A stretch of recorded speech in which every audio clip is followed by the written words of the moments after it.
Assalamualaikum warahmatullahi wabarakatuh. Salam sejahtera bagi kita semua. Kepada yang terhormat, Ibu Profesor Dr. Yeti Supriyati, MPD, dan Bapak Dr.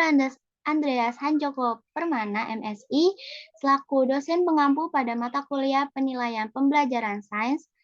Pada kesempatan kali ini, izinkan saya untuk memaparkan tentang butir soal diagnostik terkait materi hakikat ilmu fisika dan keselamatan kerja di laboratorium. Sebelumnya, izinkan saya untuk memperkenalkan diri terlebih dahulu. Nama saya Renia Siva Zahra dengan NIM 130 26220 dari Pendidikan Fisika A angkatan 2020 dan dari kelompok 5.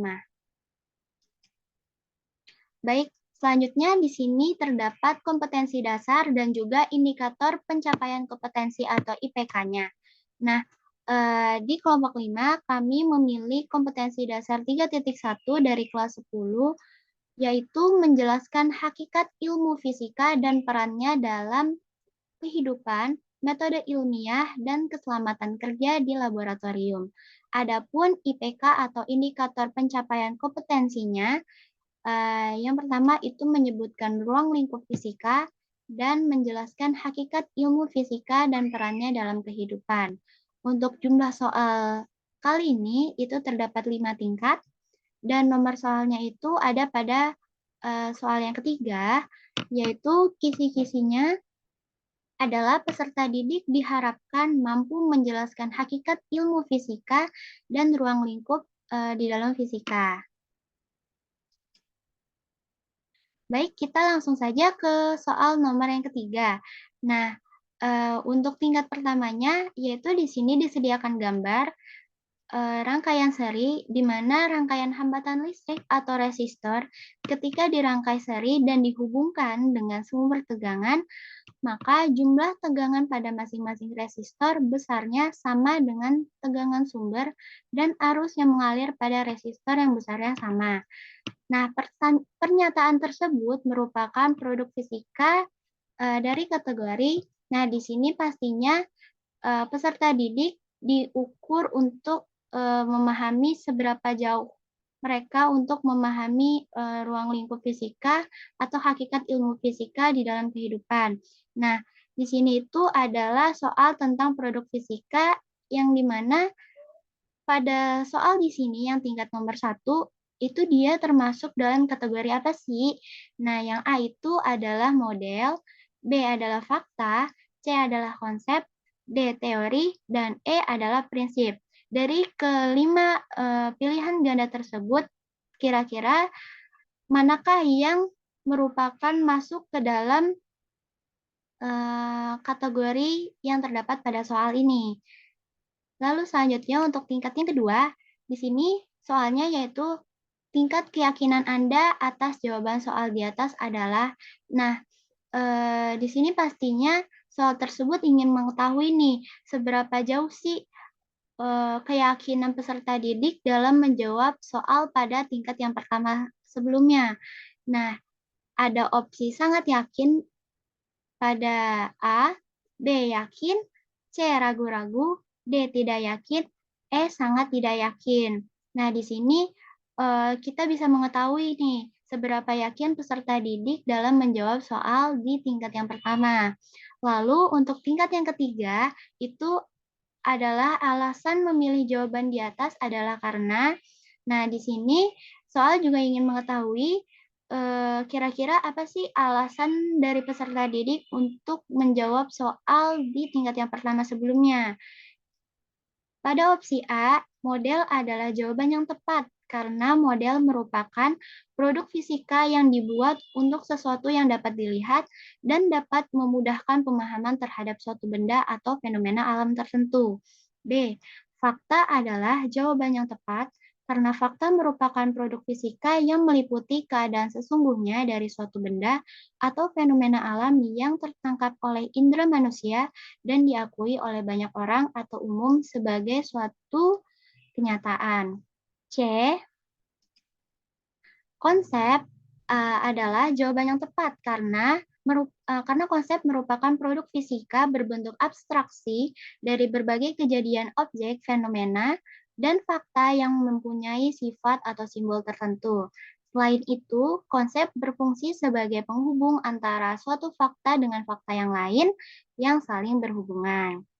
D. Prinsip adalah jawaban yang tepat karena prinsip merupakan pola umum atau generalisasi dari hubungan antara konsep-konsep yang berkaitan. E. Teori adalah jawaban yang tepat karena teori merupakan kerangka yang lebih luas atau generalisasi dari berbagai prinsip yang berhubungan. Selain itu, teori disusun untuk menjelaskan sesuatu yang tersembunyi atau tidak dapat langsung diamati.